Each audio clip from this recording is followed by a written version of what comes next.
Bienvenue au Bulle familiale, un balado qui met en lumière la protection de la jeunesse. Je m'appelle Marie-Pierre Lampron-Drolet.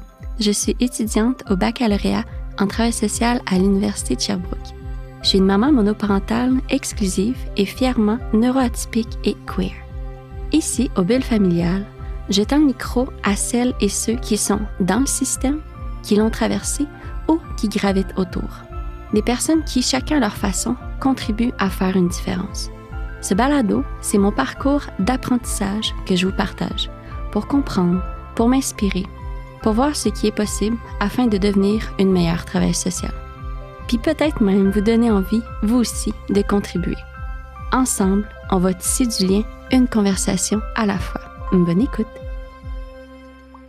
Bonjour à tous, bienvenue au balado des Bulles familiales pour un 18e épisode. Aujourd'hui, on va à la rencontre de Francis. Francis a beaucoup d'expérience dans le domaine de la protection de la jeunesse. Aujourd'hui, il travaille dans le programme PQJ. Donc, dans cet épisode-là, on va voir c'est quoi ce programme-là, parce que c'est vraiment essentiel pour l'autonomie des jeunes quand ils quittent la protection de la jeunesse. C'est un programme volontaire. Francis, il nous explique tous les liens qu'il fait pour nourrir le tissu social pour ces jeunes-là. C'est vraiment un être d'exception qui fait son travail par vocation, qui est vraiment là pour toujours pour ces jeunes-là. Donc, je suis vraiment heureuse de vous partager cet épisode. J'espère que vous allez l'apprécier autant que moi. Donc, je vous souhaite une bonne écoute.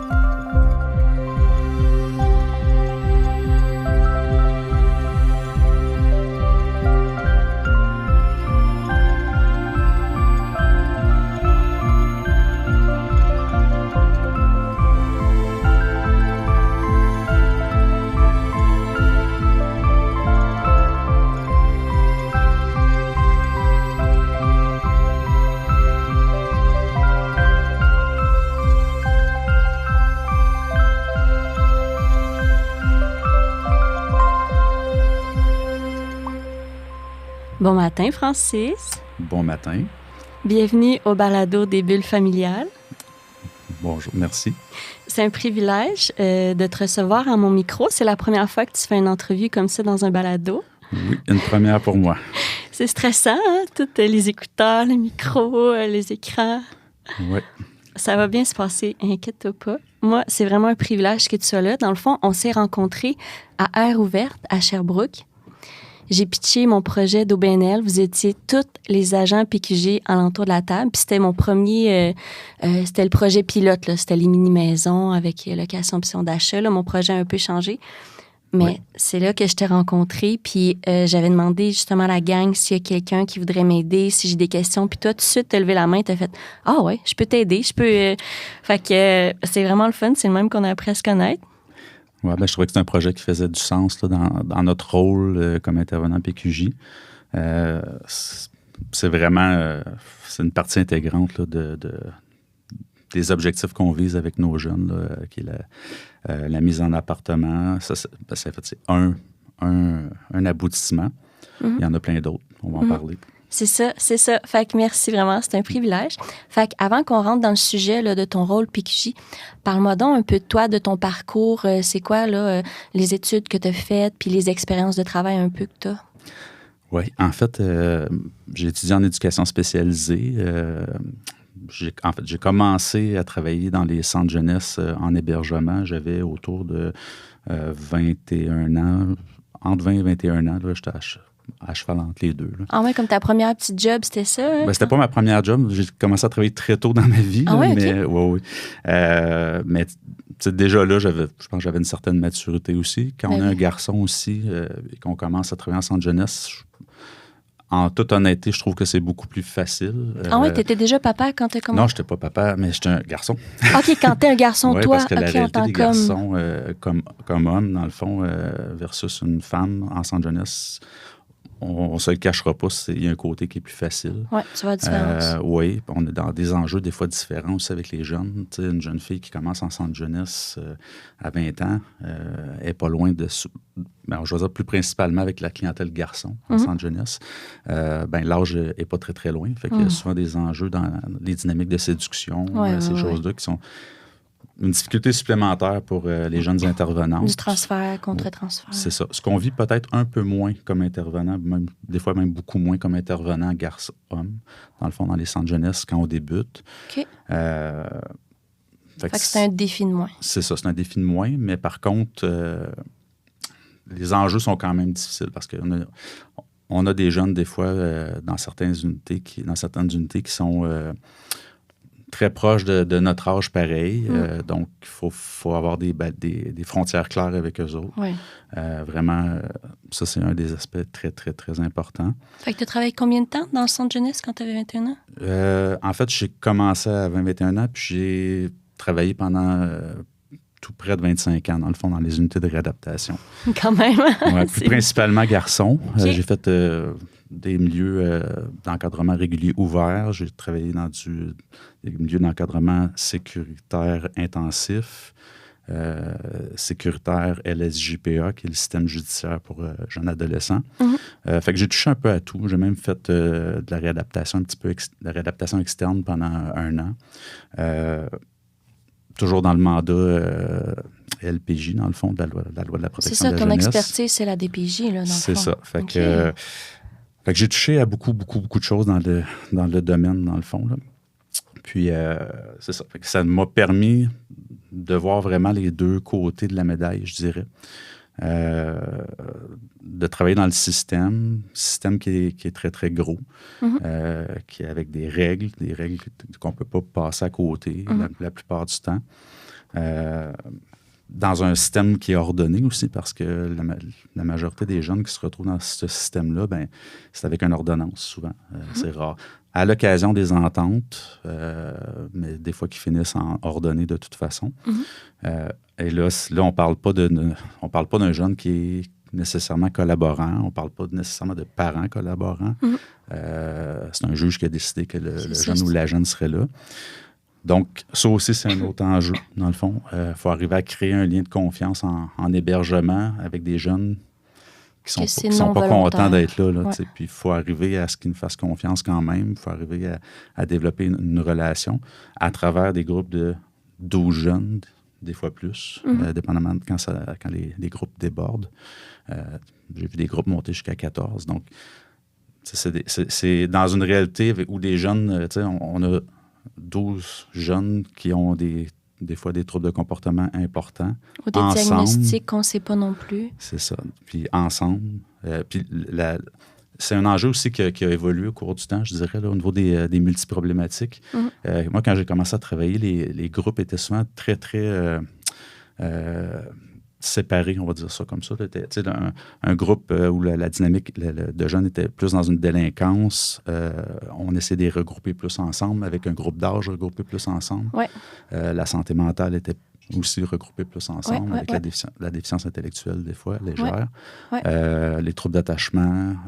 On essayait de mieux compartimenter ça. Fait que ça ne créait pas d'influence négative d'une clientèle envers un autre. Des fois, des clientèles plus vulnérables, susceptibles à l'influence d'un père délinquant ou d'un autre jeune qui est délinquant, dans le fond. Aujourd'hui, avec le débordement, le manque de ressources, le manque de place en centre jeunesse, on n'a plus vraiment ce luxe-là de diriger vers une ressource ou une autre. Là. C'est souvent, ça devient où il y a de la place. Oui, parce qu'il manque aussi des places dans la famille d'accueil. Veut pas. Fait que s'il manque de place, là, famille d'accueil, proximité, peu importe, c'est là que ça déborde. Automatiquement, c'est la place, là, le centre jeunesse. Fait que, dans le fond, c'est ça. Fait que j'ai travaillé 25 ans dans cette réalité-là. Ça m'a permis aussi de voir, de vivre dans la structure d'un CIUS dans lequel je travaille, puis je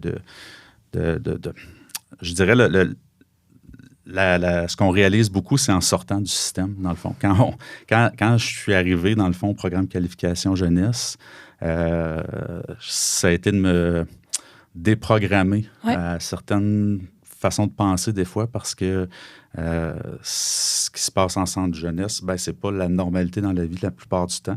On vit pas dans un groupe de 12 jeunes dans la vie, là. C'est très, très rare. Fait que on se fait pas imposer plein d'affaires à part que les lois normales de la vie, là. On devient responsable de nos choix et de nos gestes encore plus. Donc, c'est d'amener vraiment cette philosophie-là de pensée qui est différente, de voir finalement, on n'a pas tant de pouvoir que ça sur un jeune. Mais non. C'est pas... tout se passe par la relation. Là. C'est le lien de confiance, la relation. Ce que j'ai jamais vraiment eu de difficulté à aller chercher avec mes jeunes, dans le fond, que ce soit en CR, en centre d'accueil, en centre de réadaptation, versus au programme qualification jeunesse. Je pense que pour moi, ça a été un atout là, dans mon rôle de PQJ. Parce que je le crée quand même relativement vite. Oui. Je pense qu'une des principales raisons, c'est que je suis naturel. Oui, mais c'est dans ta personnalité, ça. C'est un trait de personnalité, l'agréabilité. Là. En fait, si tu le vois de même, tant mieux. Oui, ben oui. Mais c'est ça. Fait que, c'est vraiment... je suis quelqu'un aussi d'assez très, très transparent. C'est une des premières choses que je nomme à mes jeunes. Que ça te plaise ou non, je vais te dire la vérité. Ouais. Fait que ça se peut que tu ne sois pas content, mais tu ne pourras pas me reprocher de ne pas avoir été transparent avec toi. L'authenticité, c'est tellement important. C'est ça. Puis des fois, même ce qu'on voit, des fois, c'est des gens qui pensent préserver un jeune en utilisant un peu des fausses vérités, des mensonges, mais l'objectif n'est pas, des fois, de nuire aux jeunes ou c'est pas par méchanceté, c'est pour le protéger, mais dans le fond... Ça se sent, tu vois tout de suite quand tu te fais bullshiter. Tu sais, surtout qu'eux autres sont en hyper-vigilance tout le temps. Puis le cerveau, il voit tout de suite les microsecondes, il est capable d'analyser ce que tu dis, si c'est pas logique. Oui, puis tu sais, dans la vie, tout se sait, tout se dit. Le réseau est petit, ça a l'air bien grand, mais le réseau, si on prend dans ma région, les jeunes se connaissent finalement presque tous. Avec les médias sociaux, ça va très, très vite. Des fois, j'ai des jeunes qui me connaissent que je ne connais même pas parce que j'ai un de mes jeunes qui a parlé de moi dans mon rôle, de ce que je fais. Donc, c'est ça. Puis comment tu es rentré là-dedans, PQJ? Parce que PQJ, c'est-tu affilié avec la DPJ? Comment ça fonctionne? Ça fait combien de temps que tu es dans... Ouais. Parle-moi donc de ça, PQJ, c'est quoi? En fait... moi, quand je suis arrivé, dans le fond, le PQJ en tant que tel, c'est un programme qui est quand même, on va dire, assez convoité. Okay. La plupart des intervenants qui travaillent dans les centres jeunesse entrevoient cette possibilité-là un jour. Et comme le système est fait avec ancienneté, l'accès à ces postes-là est quand même un peu plus difficile. Moi, ça a pris 25 ans avant que je puisse avoir un poste-là. La pénurie de main-d'œuvre a amené une certaine variante à ce niveau-là. Dans le fond, on a des intervenants qui sont maintenant un peu plus jeunes parce que beaucoup de départs à la retraite ou avec les fusions des CIUS, mais ça a créé aussi des opportunités de déplacement. Donc, il y a des intervenants qui ont quitté le centre jeunesse pour aller travailler ailleurs dans le système, dans le CIUS. Donc, il y a des intervenants on va dire peut-être 10-12 ans, 14, entre 10 et 15 ans qui sont arrivés dans le programme. OK, fait qu'ils priorisent l'ancienneté. Oui, c'est vraiment... À l'époque, dans le fond, c'est ça. Le programme PQJ a été créé suite à un projet pilote là, dans les années 2000 dans 4 régions du Québec, dans 4 villes du Québec, avec un certain nombre d'intervenants définis, puis un maximum de 10 jeunes en suivi par intervenant à l'époque. Okay. Puis dans le fond, ce projet pilote-là a été vraiment positif. Ça a vraiment... il y a eu des statistiques. Oui, tu m'as envoyé une étude. On pourrait le mettre en lien, là, l'étude, là, si on peut la mettre... publique, cette étude-là? OK, merveilleux. Puis c'est ça. Fait que dans le fond, après ça, ça a été déployé à travers le Québec, un peu encore sous forme de projet pilote, mais étendu. Où ça fonctionnait par budget. Toujours avec une incertitude là, de est-ce que ça va se poursuivre, est-ce que ça va arrêter. Finalement, ils ont décidé qu'ils pérennisaient le projet et en le rendant provincial. Donc, c'est merveilleux, ça. Dans toutes les régions du Québec maintenant, il y a des intervenants PQJ, toujours associés au CIUS, en fait... Le centre de santé de la région là, est toujours en lien avec la DPJE. C'est variable. D'une région à l'autre, le nombre d'intervenants, ça va un peu avec la densité de la population, les besoins. On n'a pas tous le même nombre d'intervenants. Certaines régions en ont plus aussi en raison du territoire, parce que, je prends exemple, en Estrie, ben, on dessert très, très, très large. Vous êtes 13, c'est tout ça? Oui, on est 13 au total, répartis sur 2 points de service, dans le fond, un à Sherbrooke et un autre dans la région de Grimby, où il y a moins d'intervenants un petit peu. Mais ça peut pas empêcher qu'un intervenant, mettons, de Sherbrooke ait un jeune en suivi à Grimby. Okay. C'est juste pour essayer de limiter les déplacements parce que, étant donné qu'on couvre vraiment grand, ça va de Mégantic à, mettons, en Estrie, à Richemont et autour de Whedon jusqu'à Grimby et un petit peu plus loin de Grimby. Quand même. Donc, c'est très, très grand comme territoire. Puis, on essaie de limiter la durée des déplacements parce que c'est du temps qu'on perd. Ouais, tu perds du temps en char. C'est ça. C'est pas avec ton jeune, à moins ça. Que tu parles en vidéo, sur le Bluetooth avec. Mais encore là, je te dirais, on perd du temps en auto, pas tout le temps, parce que en voiture, c'est un des très, très bons endroits avec un jeune pour discuter. Oui, mais c'est prouvé en plus, ça. C'est ça.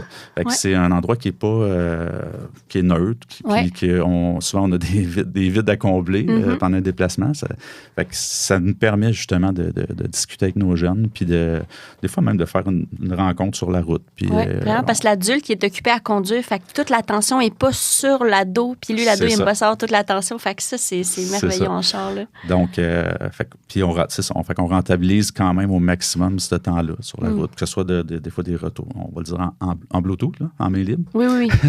Des retours d'appel, des fois on va profiter de ces temps-là pour faire ça, mais idéalement, on essaie de se faire une route qui est avec le moins de perte de temps dans la voiture. Donc, les agents PQJ, il y en a 13 en Estrie, puis vous avez à peu près 10 dossiers par agent? Le programme, à l'origine, en fait, c'est toujours comme ça. Des fois, on déborde un petit peu, mais dans des contextes particuliers. Okay. Pourquoi 10? C'est pour s'assurer qu'on est capable d'avoir une intensité avec nos jeunes, parce que passer 10, si on a 10 usagers qui sont vraiment dans des situations où l'intensité est au maximum ou très, très haute, on manque de temps. Mais non, c'est ça, c'est la qualité avant la quantité de base. Je prends par exemple, mettons, les travailleurs sociaux, mais les travailleurs sociaux ont des charges de cas entre 20 des fois, puis ça va jusqu'à 30 usagers. Fait que si on rapporte ça sur une semaine, il ne reste plus grand temps pour chaque usager. Non, je sais. Puis Isabelle Lepin, la chercheuse de l'Université de Sherbrooke, expliquait qu'un humain, pour connaître son dossier, il y a au moins 10 humains qui gravitent. Fait que si tu as un dossier, tu as 20 personnes juste pour cette personne-là pour comprendre. Fait que là, tu fais fois... Non, c'est exponentiel. Oui, puis là, on rajoute à ça les journées passées au tribunal, les rencontres de révision de dossiers, les suivis avec les spécialistes cliniques. Les urgences. En fait, ça, c'est quelque chose que la population, des fois, connaît pas, puis entend pas, puis voit pas. On parle pas de ça au TVA Nouvelles, ces choses-là. Les gens ont de la difficulté à comprendre ça, mais c'est ça. Il faut s'imaginer, dans le fond, qu'un intervenant, dans le fond, puis là, on parle d'un jeune en suivi, mais l'intervenant, pas juste le jeune en suivi, il y a aussi ses parents. C'est ça. C'est tout le tissu social du jeune qu'il y a. Là. C'est une charge de travail quand même assez impressionnante des fois quand on les voit aller. Ouais. Ça nous permet aussi de comprendre pourquoi des fois ça peut devenir aussi difficile, cet aspect-là du travail. Ouais. Nous, dans le fond, l'objectif, c'est vraiment d'avoir des contacts de 1 à 3 fois par semaine avec chaque jeune. Okay. Quand je dis contact, c'est pas nécessairement de le voir, mais c'est un contact avec son filet de sécurité, son réseau autour de lui, s'assurer que les suivis soient faits. Okay. Quand on a un accompagnement, généralement, c'est pas juste une demi-heure. Un accompagnement, ça peut être d'aller faire la recherche d'emploi avec lui. Ouais. Il y a la recherche de logement, des activités d'accompagnement au suivi avec nos collaborateurs. Donc, on parle des fois d'accompagnement de 1 heure, 2 heures, 3 heures avec chaque usager. Ouais. C'est pour ça que l'intensité est importante. Puis c'est là aussi qu'on va vraiment créer notre lien avec nos jeunes. On est là au moment où le jeune en a besoin. On est à côté de lui. Oui, parce que c'est volontaire. Oui. C'est un programme qui est vraiment complètement volontaire. Ça, c'est un autre enjeu, dans le fond, qui est pratiquement exclusif, je dirais, au programme qualification jeunesse. Généralement, de façon générale, tous les autres programmes vont être imposés ou ordonnés. Ça va même jusqu'à un intervenant en toxicomanie. Généralement, c'est volontaire, mais ça arrive qu'on voit dans une ordonnance que c'est ordonné. Est-ce que c'est une bonne chose? On peut en douter. On le sait que les 3 piliers de la motivation, c'est autonomie, compétence, affiliation, c'est prouvé scientifiquement. Donc, quelque chose qui est non volontaire, de base, c'est très difficile. C'est ça. Donc, le programme PQJ est vraiment basé sur une participation volontaire. C'est quelque chose qu'on établit au départ avec le jeune. Moi, personnellement, quand je présente le programme, je mentionne même aux jeunes que une fois que je lui ai tout présenté, on va dire la théorie du programme, des fois, j'ai un jeune qui est comme bien emballé sur le coup, ou sa travail social est à côté, il peut se mettre lui-même une pression de se sentir obligé de dire oui. Fait que personnellement, j'accepte jamais un oui volontaire, même si c'est volontaire. Au moment de la présentation. Ce que je mentionne aux jeunes, c'est que soit je lui demande de reprendre contact avec moi la semaine d'après. Oh wow. Ben oui, tu le laisses décanter. Puis de réfléchir à tout ça. Puis on fonctionne beaucoup aussi avec nous aussi avec les médias sociaux parce qu'on n'a pas vraiment le choix avec nos jeunes. Soit on a des... j'en reparlerai plus tard, mais... donc, souvent, il va avoir, mettons, mon profil professionnel en lien avec le PQJ. S'il y a des questions dans la semaine, il peut me réinterpeller. Le lien est direct, c'est ça. C'est instantané, puis c'est le médium qu'il utilise. Ben oui. Donc, la ligne fixe à la maison, là, ça existe. Puis pas écrire un email, là, c'est dépersonnalisé. Là, puis même, je dirais que même Messenger, aujourd'hui... avec nos je jeunes, me sens vieille, Messenger, ça marche plus pour vrai, mais c'est tout à Messenger. Maintenant, c'est Snap puis Insta. Fait que même moi, je suis pas rendu à cette étape-là, là, mais c'est vraiment, c'est ça. Faut vraiment faut s'adapter. Ben oui. C'est ça qui est beau. Même des fois dans le programme PQJ, je dirais que c'est un programme qui commence à dater quand même au niveau des années 2000, 2006. Ça s'est fait, les projets pilotes se sont faits là. Puis des fois, on regarde les outils. En ce moment même, au niveau de la direction du programme, ils sont à réévaluer la construction des outils. Tout est à réévaluer. De toute façon, c'est ça, la loupe. Normalement, il y a une réévaluation puis un ajustement concret selon le terrain. Parce que, à l'époque, on était tout papier, aujourd'hui, c'est le téléphone dans les poches, puis tout est... Avant, c'était l'agenda papier. On a des jeunes encore qui aiment ça, mais... Dans mon cas, la plupart, souvent, fonctionnent avec leur cellulaire, puis tout passe par là, les agendas là-dessus. Puis, explique-moi, mettons, là, comment que les jeunes font pour accéder à PQJ? C'est quoi les portes d'entrée? C'est quoi les... En fait, il existe 3 programmes, dans le fond, dans le PQJ. Le premier, on l'appelle le PQJ régulier. Ça, c'est un accompagnement, dans le fond, où on va présenter le service aux jeunes autour de l'âge de 16 ans, dans le fond. Généralement, c'est dans la première tranche, la première demi de son 16 ans. Fait que tu vas le voir, mettons, s'il est à Val-du-Lac ou s'il est en famille d'accueil, tu vas le voir dans son milieu. C'est ça. En fait, le milieu que lui veut qu'on le voie. Moi, je prends le temps de lui demander où il se sent le plus à l'aise, dans le fond, où je demande aux travailleurs sociaux, de prendre le temps de leur demander. Parce que des fois, présenter un programme dans un milieu, exemple, dans le domicile de la famille d'accueil, il n'y a pas toujours une bonne entente entre le jeune et la famille d'accueil. Donc, il ne veut pas faire ça là. Fait que tu lances la balle, c'est lui qui choisit. C'est ça. Fait que, où il aimerait mieux le faire. Ça peut être au Tim Hortons, ça peut être un peu n'importe où, dans le fond, où il se sent à l'aise. Dans une maison des jeunes, peu importe. Oui, puis des fois, on a des jeunes qui vont dire, ça va être au bureau de la travailleuse sociale. Ça peut se faire à nos bureaux aussi. Mais l'important, c'est qu'ils se sentent à l'aise où on va le faire. C'est vraiment ça l'important. Un exemple vite, la semaine passée, j'ai présenté au Lou Luncheonette. Puis la jeune était très à l'aise là-bas. C'est neutre. Il y a du monde autour. Fait que pour elle, c'était sécurisant. C'était pas menaçant. C'est merveilleux. Ça s'est super bien passé aussi. Puis, fait que c'est ça. Le premier programme, on le présente autour de 16 ans. C'est un programme régulier. Donc, on parle d'un accompagnement autour de 3 ans. OK. De 16 à 19. C'est ça. Fait qu'on est aussi, ça c'est important de le préciser, on est les seuls qui passent le 18 ans. Dans le fond, qui passent le cap de la majorité. Parce que à 18 ans, le travailleur social se retire. Dans le fond, le service ferme. Donc, s'il n'y a pas de filet de sécurité, il n'y a plus rien. Fait que c'est souvent des jeunes qui n'ont justement pas de réseau, ou très peu, ou un mauvais réseau. Donc, dans le programme régulier, on va faire un accompagnement sur 3 ans. Dans la première année, on va vraiment être plus dans la construction de notre lien avec le jeune. Le lien de confiance, la collaboration, qui comprennent notre rôle aussi, qui est dans quel contexte on va pouvoir l'aider. Je dis la première année, des fois, ça va beaucoup plus vite parce que quand on présente, des fois, à cause des listes d'attente, on peut présenter des fois un petit peu plus tard dans le 16 ans. Et on a des jeunes, des fois, très précoces dans leur cheminement qui, à 16 ans et demi, sont déjà sur le marché de l'emploi, sont déjà beaucoup plus loin sans nécessairement avoir la maturité complète pour être où ils sont rendus. Fait que tu t'adaptes vraiment aux jeunes où est-ce qu'ils sont. C'est ça. Fait que des fois, cette année-là de construction de lien, des fois, ça va se faire très, très vite. Donc, ça ne prendra pas un an de construire le lien, mais on va être dans des actions qui sont plus concrètes dans cette année-là, des fois. La deuxième... puis dans la première année, on est beaucoup dans le faire à la place aussi. Il y a cet aspect-là de...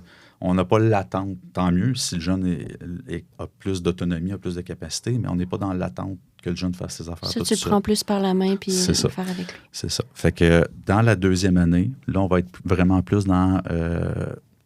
on va le faire un peu comme tu dis, prendre par la main, le faire avec lui. Lui laisser plus de l'attitude, dans le fond, en fait, qui se déploie un peu plus. Toujours accompagné avec... En fait, on est un peu le filet de sécurité à ce moment-là, encore. Mais dans le fond, dans la troisième année, on va vraiment être plus là dans un mode de faire. Donc, on va avoir l'attente. On reste en filet de sécurité pareil, mais notre attente est que là, il va utiliser toutes les stratégies. Tu l'apprends à pêcher. Ce qu'on a développé dans les 2 années avant, dans le fond. Et là, on est plus dans la mise en action. Un exemple bien concret, là, qui est souvent qui a l'air pour nous ridicule parce qu'on a grandi un peu plus. Ben moi, toi, je sais pas, mais moi, j'ai grandi avec un téléphone à fil. Moi, tout, j'ai 35. Mais, tu sais, aujourd'hui, appeler au téléphone... sans que ça gêne pour nos jeunes, juste appeler. C'est ça, tu sais. On a des jeunes qui sont pas capables de faire ça. Mais... faut qu'ils l'apprennent, c'est important, parce que quand il faut qu'ils appellent à Service Québec, mais c'est pas en ligne, il va falloir qu'ils s'identifient. Ça va plus vite au téléphone à Noé. C'est ça. Fait que, il y a beaucoup de démarches qui ne peuvent pas se faire autrement que par téléphone. Puis, la recherche d'emploi, quand ils ont des retours téléphoniques. Donc, ça, c'est une étape. C'est une parmi tant d'autres.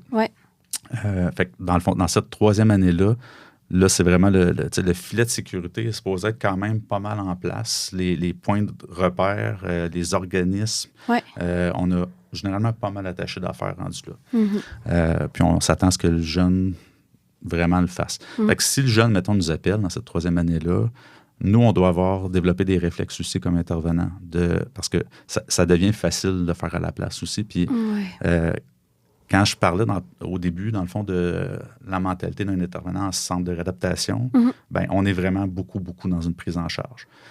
OK. Tandis que là, il faut que tu laisses son autonomie justement pour qu'il apprenne. C'est ça.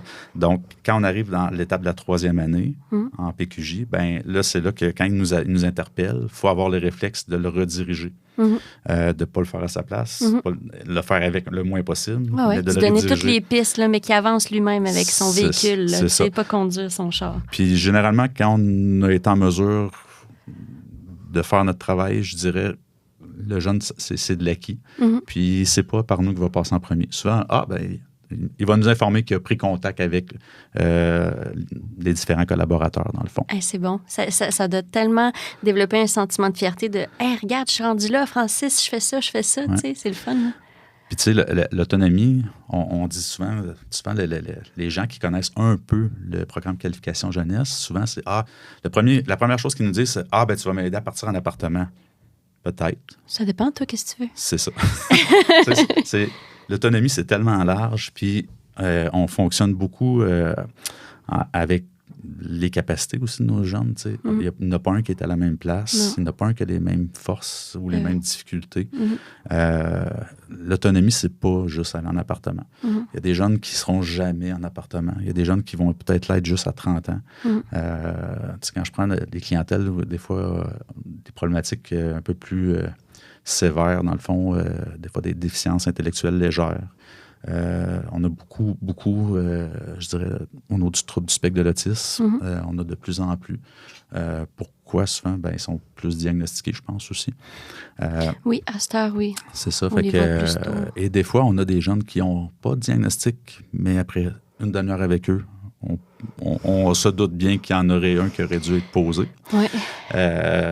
Donc, dans ces contextes-là, ça va être à nous de aussi, justement, dans le fond, un peu de débroussailler ça, puis d'aller les chercher, les services, avec lui. De l'amener à les avoir, ces services-là, ou à avoir le diagnostic. Ouais. Au moins, l'évaluation. C'est primordial, l'évaluation, parce que après ça, là, tu mets les bonnes lunettes ajustées à ta vue. Là. C'est ça. Oui, puis ça l'ouvre. Aujourd'hui, dans notre système, ça prend un papier, c'est plate, mais ça prend un papier presque pour tout. Oui, puis tu as de l'aide avec ces papiers-là, veux pas, là. Tu as vraiment beaucoup d'aide que le monde ne savent pas, là. Puis c'est pas juste, c'est que ça donne accès à l'aide, mais c'est une obligation pour avoir l'aide. Oui, effectivement. C'est ça aussi.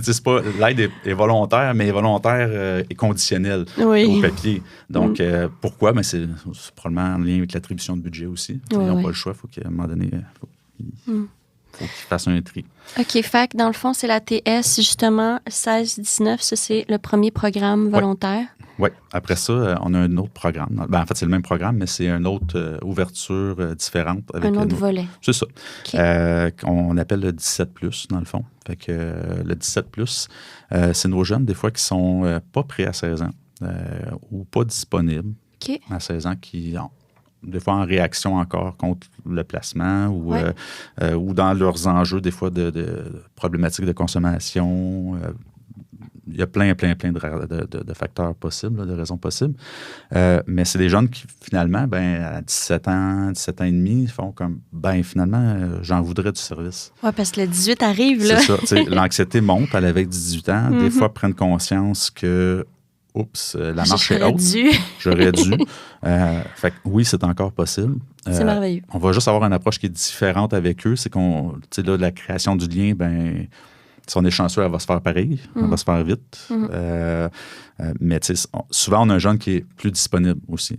Parce que c'est lui qui veut le service, puis il sent l'urgence de la situation. Ouais. Donc, à ce moment-là, souvent, on a des jeunes qui sont même plus disponibles, je dirais. Pas nécessairement besoin de relations. Pas besoin de créer un lien nécessairement, mais... C'est la survie, là. C'est genre survie. C'est ça. Puis là, à ce moment-là, on va être plus dans on va dire la fin de la deuxième année, dans le fond, qui est vraiment là, les apprentissages de base qu'il doit savoir là, au niveau de la mise en appartement, si c'est vers ça qu'il se dirige. Des fois, ça peut être de réorienter un travailleur social sur les besoins adultes pour préparer justement cette transition-là. Quand je dis préparer ça, mais ça peut être des fois une demande de prise en charge par le curateur public, par exemple. Nous, on soupçonne que ça va être vraiment important à cause de la vulnérabilité de l'usager.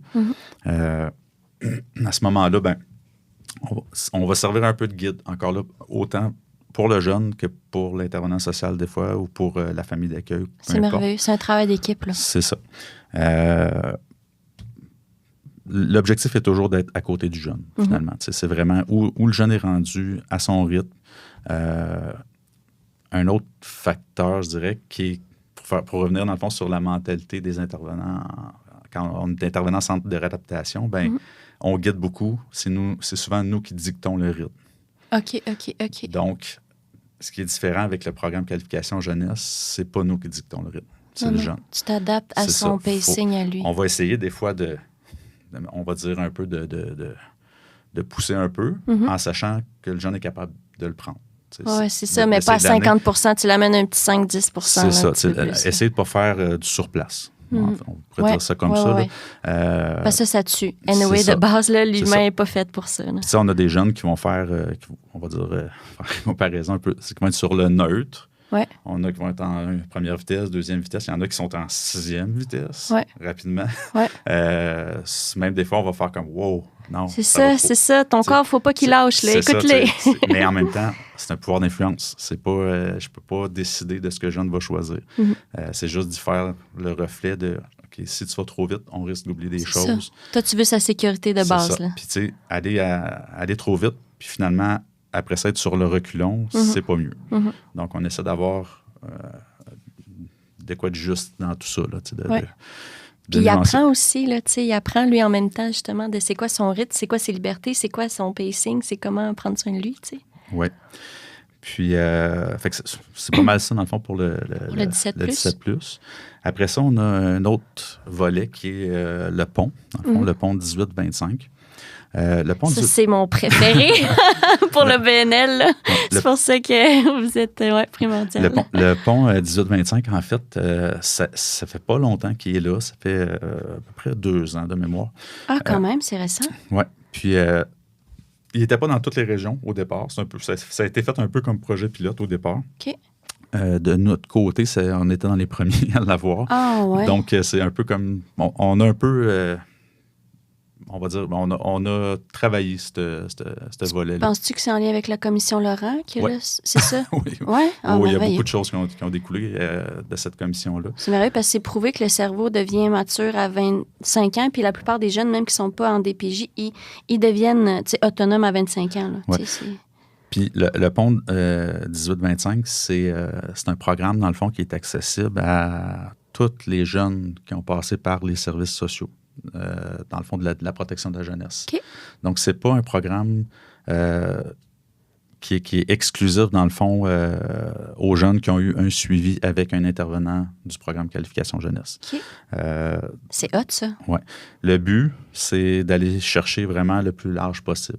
Ouais. C'est pas un programme qui est sur une longue durée. Habituellement, quand on rouvre un suivi, un pont 18-25, ça va vraiment être avec des critères particuliers, dans le fond. Des besoins ponctuels. Ouais, on a un jeune qui est rupture amoureuse, à cause de ça, là, tout déboule. Là, il perd sa job, perd son loyer. Donc là, il est en situation de crise. Oui, parce qu'une peine d'amour, c'est le pire sentiment au monde. Puis à cet âge-là, c'est encore pire.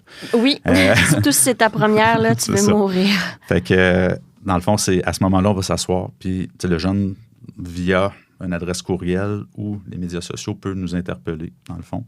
OK, fait qu'il n'y a pas besoin de passer par une TS, c'est comme lui direct? Non, parce qu'il n'y en a plus de TS à ce moment-là.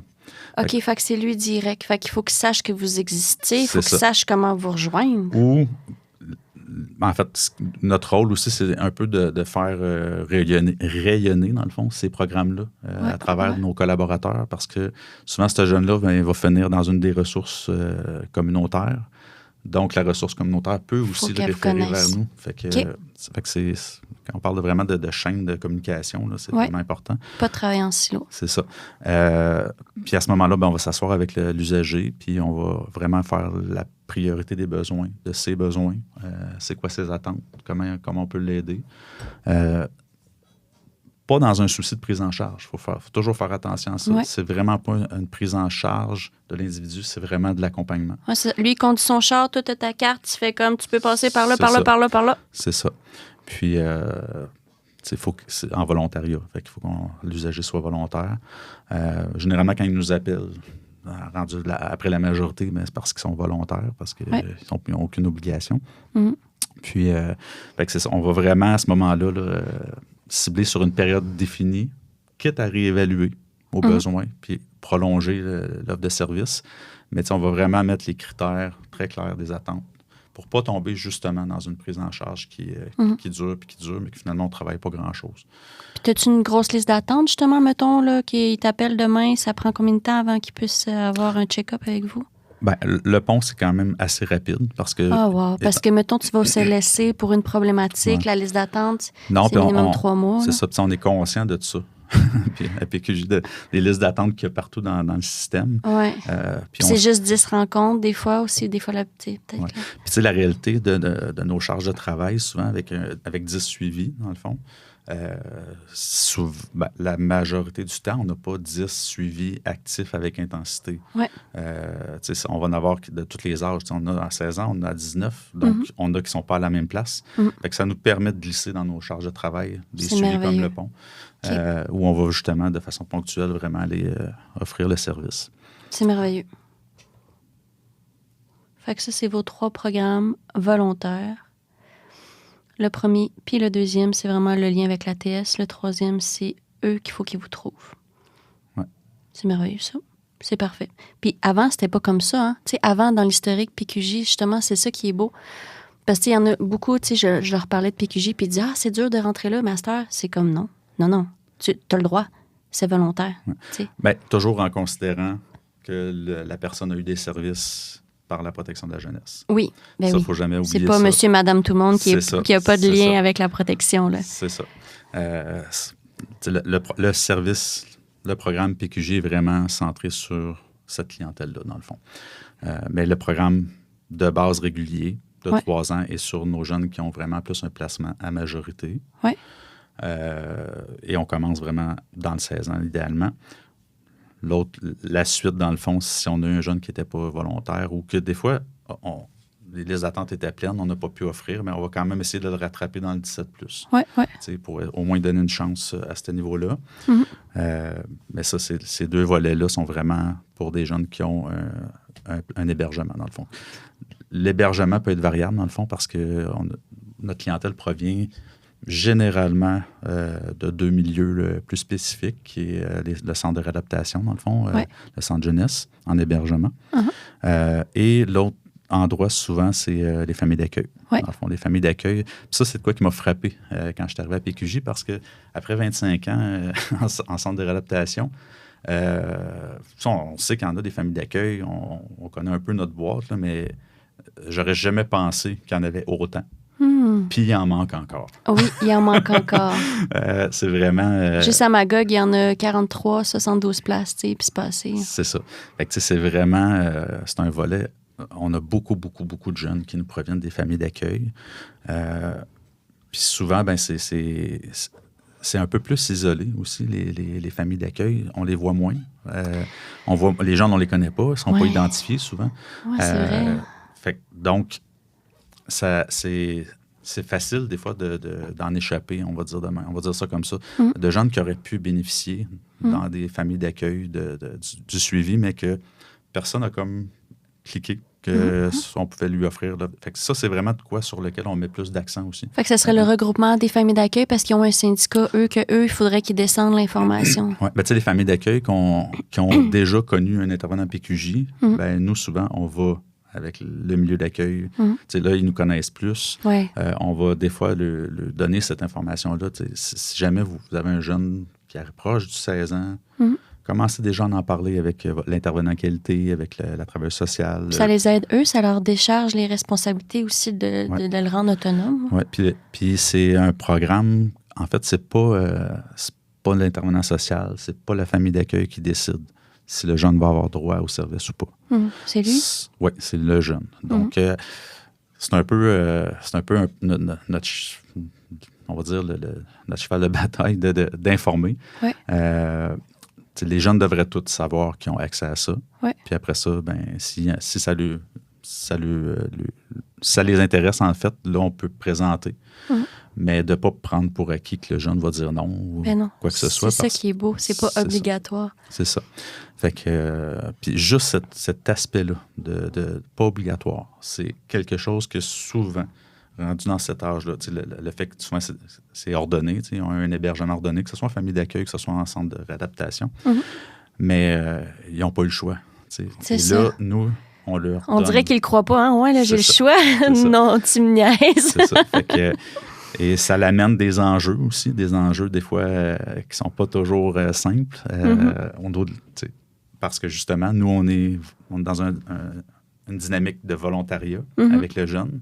Et là, on a des collaborateurs qui, eux, sont dans des dynamiques ordonnées. Donc, eux ont des enjeux légaux différents des nôtres, autant au niveau de la collaboration que de la confidentialité. Donc, ça, des fois, ça peut être un irritant pour les collaborateurs on peut avoir de l'information des fois que le jeune, c'est nommé au départ. Moi, l'enjeu de sécurité autour du jeune, c'est là que ma confidentialité s'arrête. Fait que si le jeune se met en danger ou met les autres en danger, c'est là que moi, j'ai l'obligation. Puis c'est nommé aux jeunes au départ dans le suivi. Mais c'est pas à cause que tu vois le jeune qui te confie quelque chose qu'automatiquement, tu vas tout faire couler ça à l'ATS. C'est ça. C'est votre relation. C'est ça. Fait que, des exemples un peu plus concrets, là. Je sais pas si je peux en donner un. Je sais pas, hein, Francis? Au pire, on le coupera si tu peux pas. En fait, il n'y a pas de nom. Mais tu sais, je me suis retrouvé dans des situations où j'ai une jeune fille qui croyait être enceinte. Donc, étant le milieu dans lequel elle était, n'était pas à l'aise de leur en parler. Elle avait peur. Moi, ça m'amène dans un contexte quand même assez délicat aussi. Ouais. Si elle est enceinte, au niveau de la protection de la jeunesse, on a des enjeux de divulgation aussi. Dans un contexte comme ça, moi, mon objectif, ça va être de l'amener à le nommer par elle-même, avec à la limite un délai. Ouais. On n'est pas dans un risque immédiat, non, c'est ça. Mais il va y avoir un risque, c'est sûr. Ouais.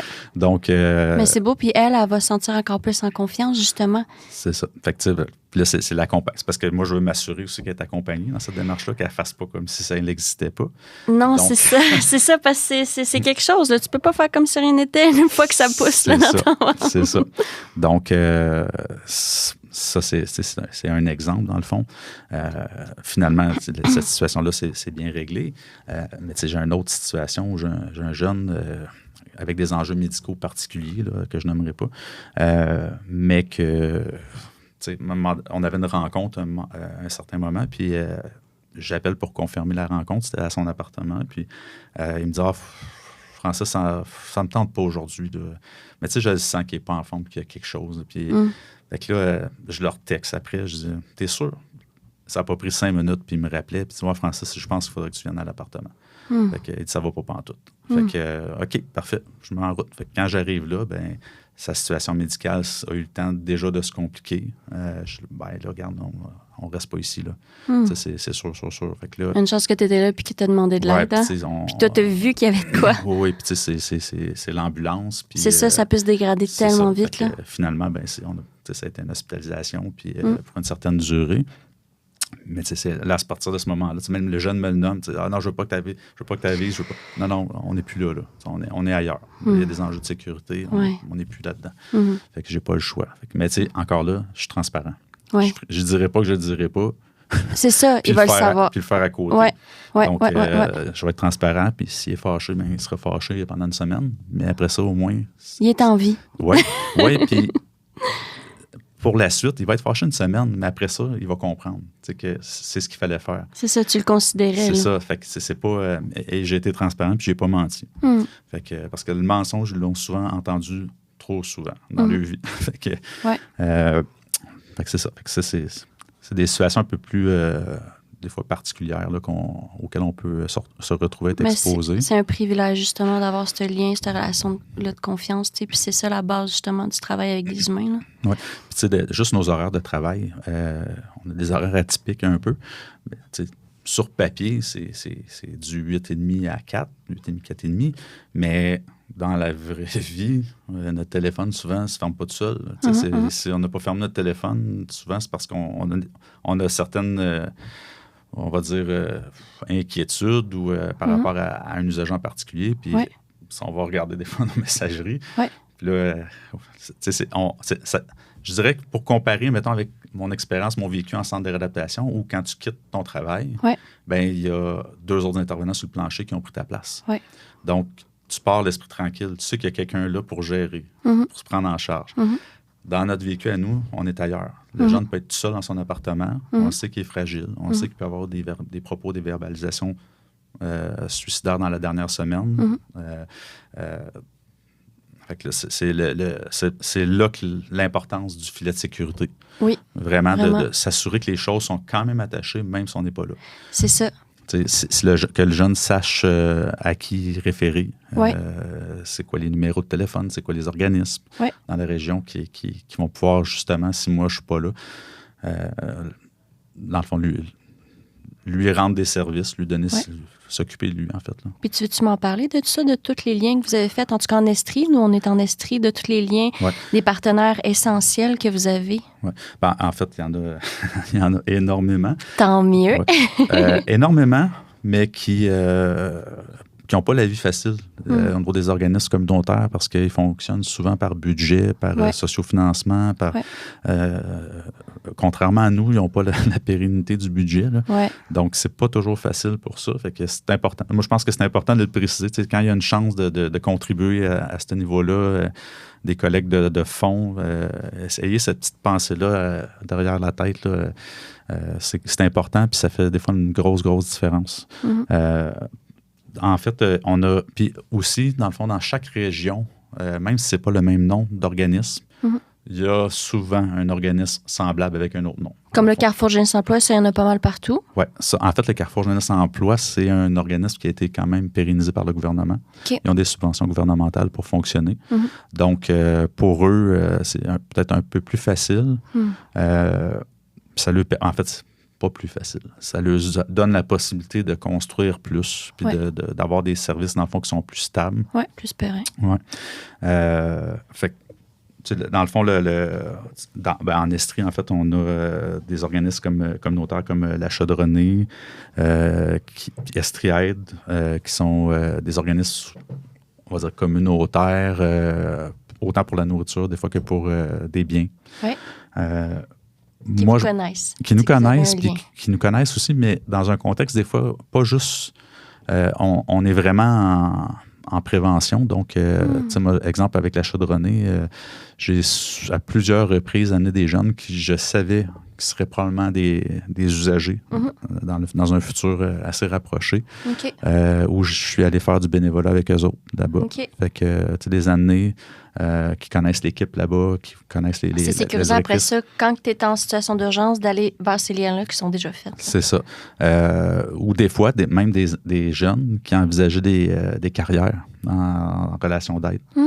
De vraiment les amener dans du concret, dans un organisme comme ça, qui voit qu'est-ce qu'ils font les intervenants là-bas, les bénévoles. Oh, wow. C'est une belle machine. C'est une machine qui est pas toujours simple non plus, mais c'est intéressant.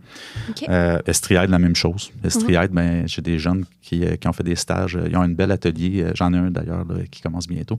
Il y a un atelier de réparation de vélo. Puis le technicien là-bas en réparation, ben, très, très belle ouverture. C'est la deuxième fois, en fait, là, avec lui, dans le fond, qui prend... C'est un stage bénévole, si on veut, on peut appeler ça de même, où le jeune va en situation estivale, où est-ce que le jeune, ben, sinon, il serait sur son ordinateur dans sa maison à ne pas faire grand-chose, en famille d'accueil, peu importe. Là. Ben, là, il va aller là plusieurs heures par semaine, dans le fond, puis travailler avec le technicien, apprendre. Puis il y a un volet supplémentaire. Advenant que ça serait de quoi qui l'intéresse vraiment plus, il y a une formation, une attestation semi-professionnelle, en fait, là, un ASP, qui se donne par le milieu scolaire, la commission scolaire de Sherbrooke, qui se donne là, dans le fond. Rémunéré en plus. Donc, fait que c'est un autre... Dans le filet de sécurité, mais c'est une carte de plus. Il y a un autre organisme aussi, en fait, avec lequel j'ai énormément collaboré là, dans les dernières années, c'est l'organisme Probex. Ah oui, je suis allée voir le camp Persévère. Là. C'est une équipe de rêve, là. C'est vraiment... avec David Caron, le directeur général. Oui, Guillaume, son frère. Dans la structure, c'est une OBNL aussi, donc ils s'autofinancent. Je dirais que c'est un des organismes qui est le plus, à mon avis, qui est autonome là, dans leur fonctionnement. Là. Ils ont plusieurs volets, un volet hébergement, il y a un volet, on va dire, implication citoyenne, dans le fond, c'est le nom qu'ils donnent à le programme, là, où les usagers de toutes les sphères, de tous les âges, dans le fond, ont accès à cette offre de service-là, où ils vont faire des stages en milieu normal, on va dire comme ça, naturel, en entreprise, où ils vont apprendre à travailler. Ils vont apprendre, pas un travail, ils vont apprendre à travailler. Ce que je veux dire par là, c'est qu'ils vont... c'est quoi que ça implique être un travailleur? Tu sais, la relation avec les collègues, la relation avec l'employeur, se lever le matin, être là à l'heure. Oui, c'est une courbe d'apprentissage, ça. C'est ça, dans le fond. Tout ce qui implique autour du marché du travail, dans le fond. Fait que ça, c'est un des volets. Ils ont plusieurs maisons d'hébergement. Ils ont un beau centre qui est pas neuf, mais qui est tout récent. Ils ont acheté ça dans les dernières années. Oui, c'est un peu un centre équestre. C'est une fermette, on va dire ça. Oui, Nextcap a aidé là, à l'achat de ce terrain-là. C'est une belle fondation. C'est ça. Fait que c'est une fermette où vraiment tout est possible. Ouais. Il y a des camps pour enfants aussi. J'ai inscrit mon fils à aller là. Il y a de l'eau, il y a des petits kayaks, pédalos, il y a des petits chevaux, cochons, il y a des petites poules qui se promènent. C'est vraiment beau. Oui, puis il fonctionne vraiment sur un principe qui est intéressant. C'est que en combinant les dynamiques, les problématiques, les âges, les usagers apprennent un de l'autre. Certains ont plus de force sur un volet, vont enseigner aux autres. Ils misent vraiment là-dessus, dans le fond. Fait que, c'est beau, c'est naturel, c'est comme en campagne. Là, il y a plein de forêts, c'est vraiment magnifique. Ouais. C'est ressourçant pour ceux qui aiment la nature. Oui, vraiment. Puis c'est vraiment une place... Je trouve qu'ils ont dans leur approche, ben c'est axé sur l'usager. Tout est axé sur l'usager. Ses besoins, sa dynamique, dans l'accompagnement, dans le volontariat. Ça aussi, là, c'est vraiment une belle ressource. On a aussi les auberges du cœur. Les auberges du cœur aussi qui se retrouvent un peu partout au Québec. Oui, que là, ils vont faire des studios, justement, en collaboration avec Tremplin 1630, là, puis les habitations Les Cœurs. Oui. En fait... on a aussi la Source Soleil, dans le fond. Oui, c'est l'Auberge du Cœur, ça, la Source Soleil. Ça, c'est l'Auberge du Cœur. Le Tremplin a une approche qui est différente, dans le fond. Puis même la Source Soleil, qui est l'Auberge du Cœur, ne sera pas construite de la même façon dans une autre région. Elle n'aura pas la même approche. Exemple, à Grimby, en fait, c'est Cowansville. Okay. Eux autres, ça va être plus c'est des appartements supervisés. Qui sont considérés comme une Auberge du Cœur, avec un suivi, un intervenant là qui est là plusieurs heures par semaine. C'est différent, mais ça reste sur le mandat des auberges du cœur. Okay. Quand tu parlais du tremplin tantôt, le tremplin, c'est des appartements. À l'origine, ça fait longtemps que ça existe, mais à l'origine, c'était des appartements supervisés, sur place, dans le fond, avec... dans le fond, sur le premier étage, il y a des locaux d'intervenants, dans le fond, en suivi. C'est vraiment on va vraiment parler d'intervenants de type communautaire. Il n'y a rien d'obligatoire là, à part les règlements du milieu. Là. Mais il y a une salle commune, il y a un salon commun, il y a des cuisines collectives pour les usagers des appartements et plus, parce que tous ceux qui sont sur la liste d'attente pour les appartements ont accès aux activités du tremplin. C'est merveilleux, ça. Oui. Puis là, ce qui arrive, tu l'as nommé tantôt, dans le fond, là, les studios en collaboration avec les constructions Les Cœurs. Oui. C'est 19 studios, dans le fond, sous la supervision du Tremplin et de la Source Soleil. Ouais. C'est les deux organismes qui sont mandatés, dans le fond, pour gérer ça, pour l'admission, l'évaluation des situations des usagers. Puis le but de ces appartements-là, la vocation qu'ils souhaitent leur donner, c'est vraiment pour la clientèle un peu dont je m'occupe. C'est vraiment nos jeunes dans le passage de la vie adulte qui souvent vont vouloir de la liberté, mais qui ne sont pas prêts à la gérer, qui ne sont pas rendus là. Donc, souvent, vont se prendre un appartement et rapidement vont se retrouver au tribunal administratif du logement pour une éviction. Parce qu'ils n'ont pas entretenu, ils n'ont pas payé, ils n'ont pas... Donc, non, ils ont été tellement pris en charge avec tellement de règles, tellement tout. Puis là, pouf, t'es en liberté. Hey, tu commences ton adolescence. Là. Fait que, tu sais, à 18 ans, quand on part avec un mauvais crédit au tribunal administratif, c'est long après. Ah, ouais. Donc, nous, c'est d'amener nos jeunes à adhérer à ça aussi, qui n'est pas facile, parce qu'on parle d'un encadrement encore, mais un encadrement d'accompagnement, pas coercitif. C'est vraiment un accompagnement où... C'est pas les règlements sont pas sont ce que monsieur et madame tout le monde respecte chez eux là, à la base. Oui, c'est ça. C'est pas rien d'extraordinaire. C'est ça. Ben, c'est ça qui est le fun, comme monsieur et madame tout le monde. Ouais. C'est ça vient offrir un peu un cadre naturel à nos jeunes, puis sur lequel ils peuvent se reposer.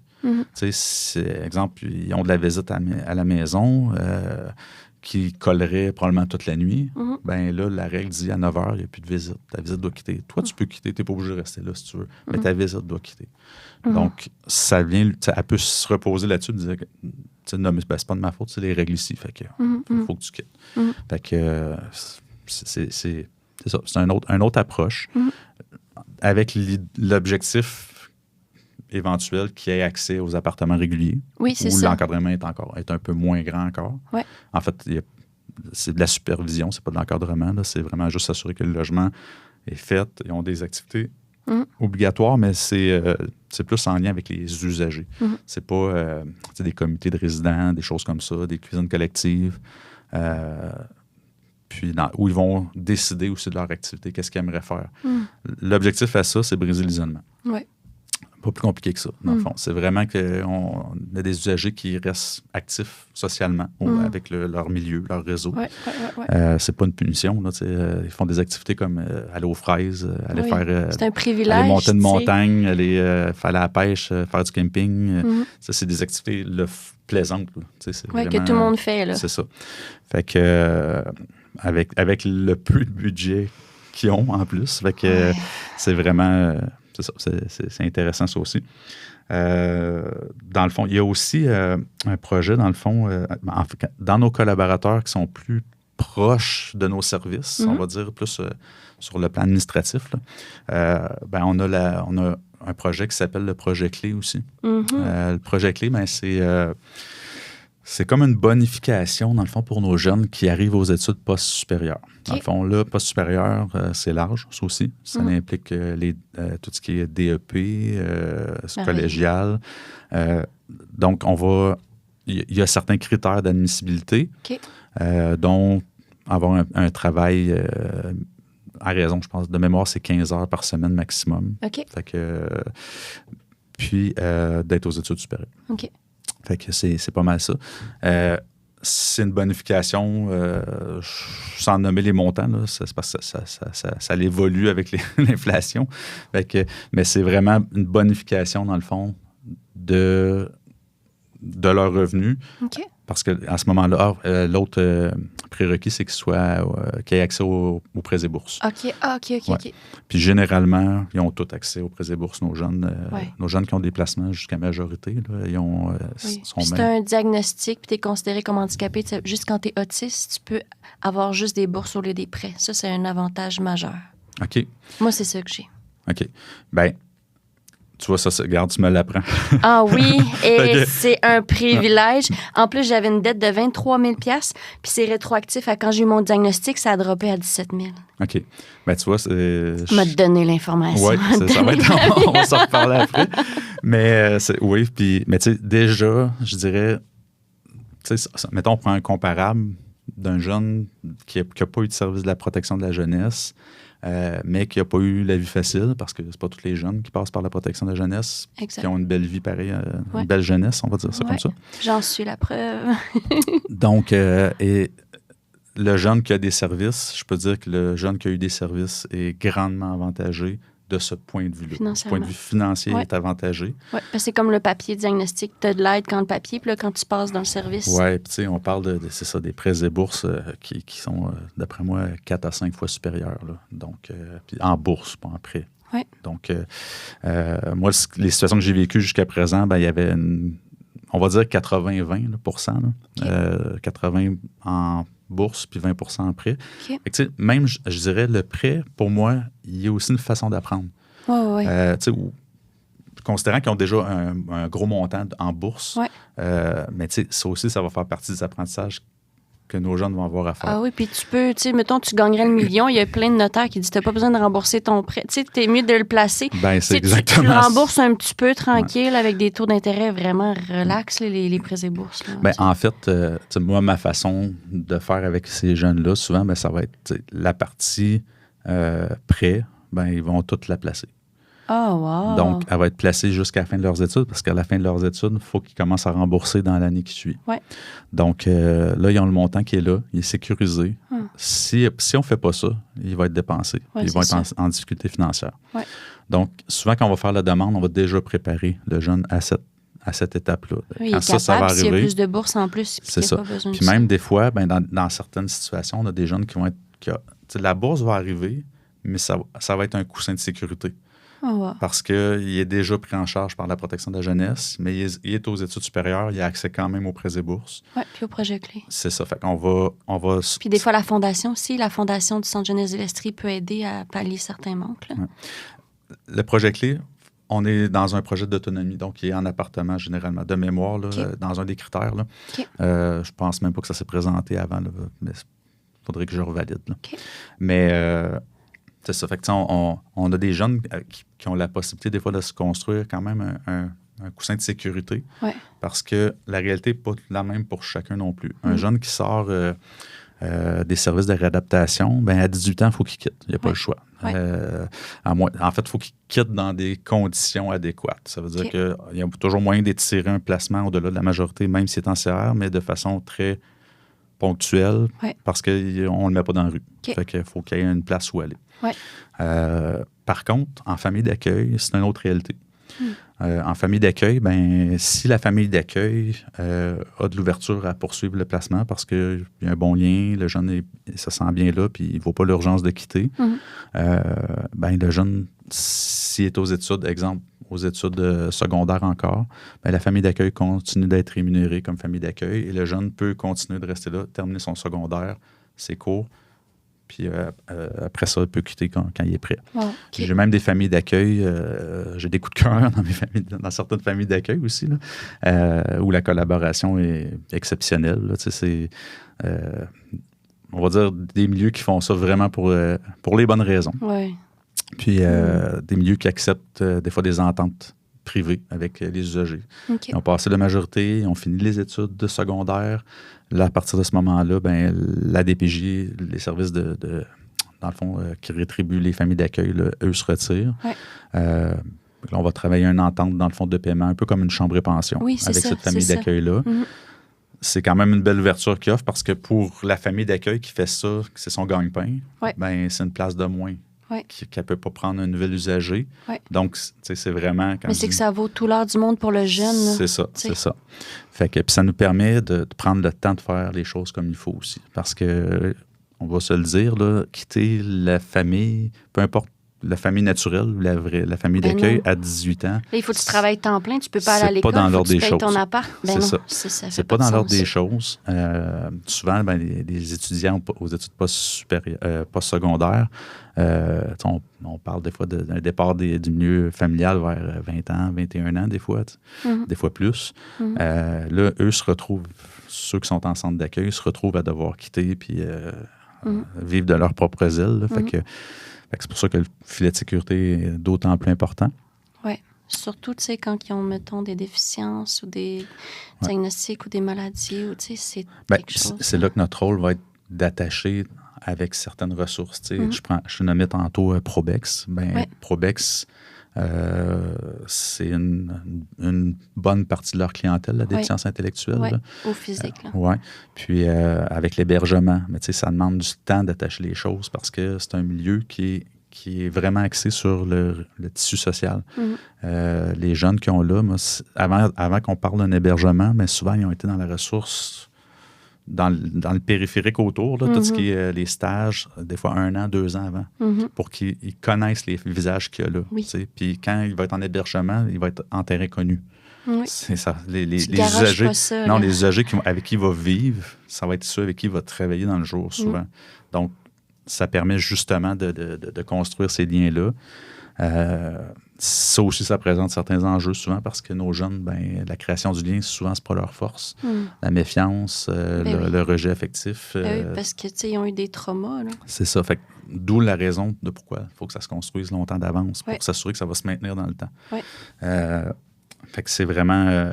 Puis il y avait un autre projet, tu disais, les projets appartements supervisés. Ça aussi, c'est quand même cool. Ça, c'est le CIUS ou c'est la DPJ? C'est qui donc qui a comme créé ça?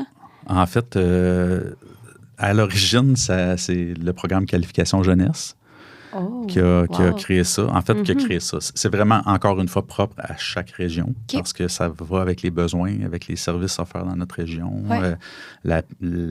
on va dire la possibilité, est-ce qu'il y en a des appartements? On sait que c'est pas facile d'en avoir en ce moment, mais ça a été fait. En ce moment, on est encore dans notre projet pilote, nous aussi. Ça fait pas longtemps, ça fait à peu près 1 an qu'on a ça.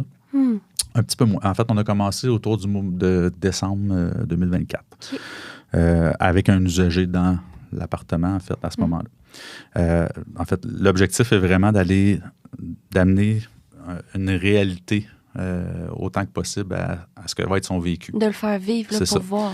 Il y a plusieurs enjeux quand on a des jeunes qui partent en appartement. Le premier, souvent, dans le contexte actuel, va être la colocation. À cause du prix des loyers, on a des jeunes qui ont besoin d'être en colocation. C'est même pas un choix. S'ils veulent arriver, il faut qu'ils soient en colocation. Donc, qu'est-ce que ça implique vivre en colocation? Au niveau de la communication, au niveau de la gestion des lieux, l'entretien. Fait que l'objectif est vraiment de faire vivre ça aux jeunes, puis de le faire apprendre. En fait, qu'ils fassent des apprentissages là-dedans aussi. L'épicerie, là, il y a tout à gérer. Il n'est pas lâché lousse, c'est bien sûr. Vous êtes là, mais ce n'est pas un appartement supervisé, c'est un 4,5. C'est ça, c'est pas un appartement supervisé. Il n'y a pas personne, il n'y a pas d'intervenant là 24 heures sur 24 ou même de nuit. Là. Par contre, quand on a un jeune, on va dire en stage dans l'appartement, là, on va attacher un support à l'appartement, dans le fond. Nous, on va assurer plus de présence. On va faire plus de visites, plus de contacts. Avec les travailleurs sociaux aussi, on va souvent, si le jeune a un suivi avec sa travailleuse sociale, mais elle va aller le voir à l'appartement ou avec un autre intervenant, peu importe. Ça, c'est un gros boost. Là. C'est juste maximum 14 jours, c'est pour qu'ils le vivent. Là. En fait, c'est de quelques heures à 14 jours. Ah, OK, c'est lui, comment il se sent là-dedans, qu'est-ce qu'il a besoin. Fait on évalue vraiment la durée en fonction des besoins. J'ai une collègue qui a amené une jeune, il n'y a pas très, très longtemps, 4 heures dans l'appartement. Mais elle se retrouvait dans un espace qu'elle ne connaît pas, toute seule, gérer le temps, la solitude, 4 heures, c'était bien en masse. Ah, c'est merveilleux. Tu peux faire des petits check-ups de même parce qu'ils sont tout le temps avec d'autres humains, les jeunes de la DPJ, tu sais, en CR ou en famille d'accueil. D'être tout seul, c'est quelque chose. Là. C'est ça. Fait que, tu sais, c'est vraiment adapté aussi à chacun. Maintenant, on a un 4,5 et un 2,5. Le 2,5, ça fait vraiment pas longtemps. Dans deux secteurs différents de la ville aussi. C'est sûr qu'on essaie aussi de cibler des secteurs qui sont moins problématiques. Aussi idéalement, là, tu sais, on a un proche de l'université. Le 2,5 est proche de l'université. Et l'autre proche du cégep. C'est le fun, ça. Avec des autobus qui passent en avant de la porte. Donc, oui, parce qu'ils n'ont pas de char ou pas de permis à date. C'est ça. Il y a différents apprentissages qui vont se faire dans ces appartements-là, que ce soit. Puis quand les appartements sont inoccupés, qu'on n'a pas de jeunes en stage, nous, on peut s'en servir aussi. On a une activité dans le fond cuisine, on veut faire des apprentissages à un de nos jeunes.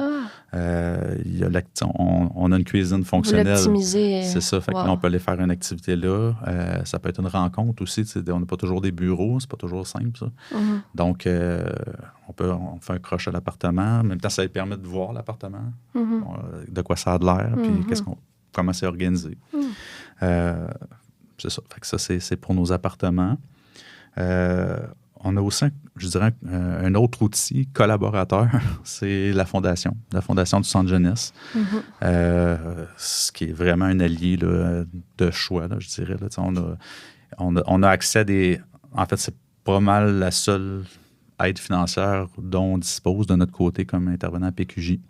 En fait, nous, il faut faire beaucoup avec peu, en gros. Oui, beaucoup de créativité. On n'a pas de budget là, pour nos jeunes. C'est pas à part avec la Fondation où on a accès à certaines ressources, certaines aides financières, certains biens. Dernièrement, il y a eu une cueillette de dons. Avant, on n'avait pas de place pour les localiser. Des fois, on a un frigidaire qui nous a donné un poêle, frigidaire, laveuse, sécheuse. Oui, Isabelle Grenier, justement, elle avait fait ça, c'est ça, on n'a pas de place où les mettre. Choses, on n'a pas de conteneur, on n'a pas d'entrepôt de stockage.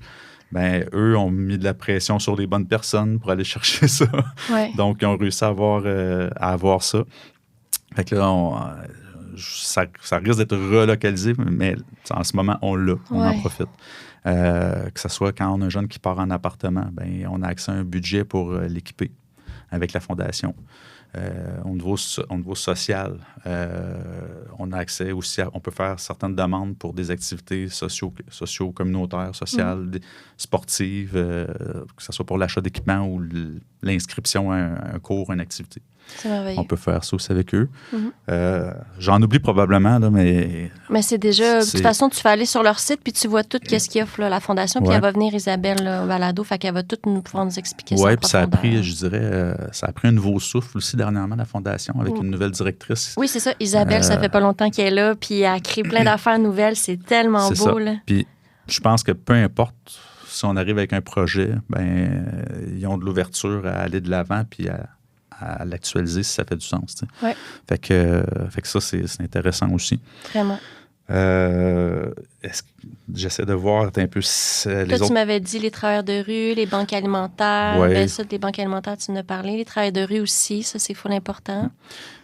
Puis tu sais, encore là, dépendamment du profil de notre jeune, on ne lui présentera pas nécessairement toutes les ressources. Mais non, comme ça serait plus ma cabane si dans la rue. On sait, il y en a qu'on sait qui sont très vulnérables puis qu'il y a des fortes chances qu'ils se retrouvent en itinérance, en situation d'itinérance. Donc, c'est important qu'ils sachent où se référer, où aller. 1 sur 3, normalement, quand il sort à 18 ans, va vivre un épisode d'itinérance. C'est ça. Puis si on parle d'itinérance, c'est l'âge de l'itinérance. L'itinérance cachée, couchsurfing. C'est ça. Donc, puis nous, ça nous amène, quand on parle de gestion de risque, ben ça aussi, ça en prend. Tu sais, ça prend de l'ouverture à ça. Je dis pas d'être insensible, mais d'être désensibilisé.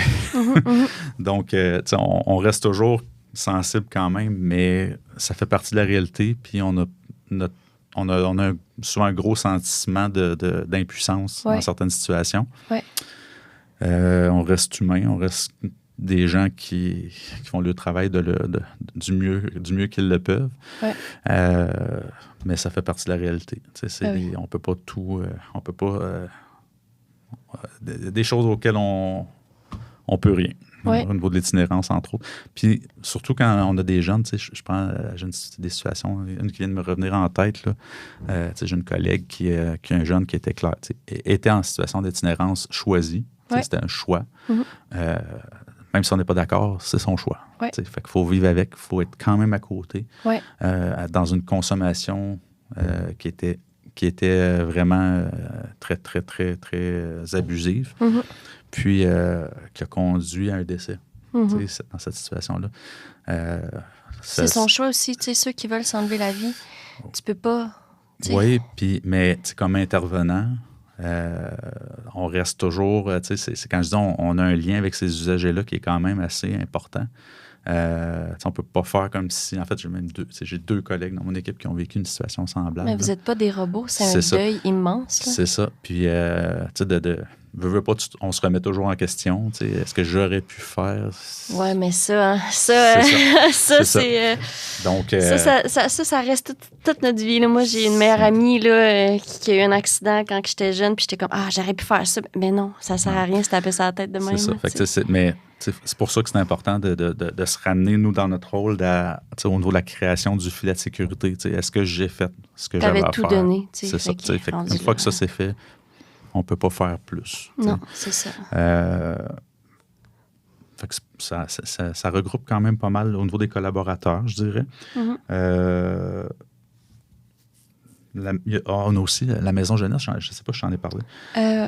Vite, oui. OK. En fait, la Maison Jeunesse, c'est aussi un stage d'autonomie. Dans le fond, c'est un peu comme un genre de foyer de groupe, si on veut. OK. Mais avec une réalité, dans le fond, au quotidien, qui est vraiment comme si le jeune était en appartement. OK.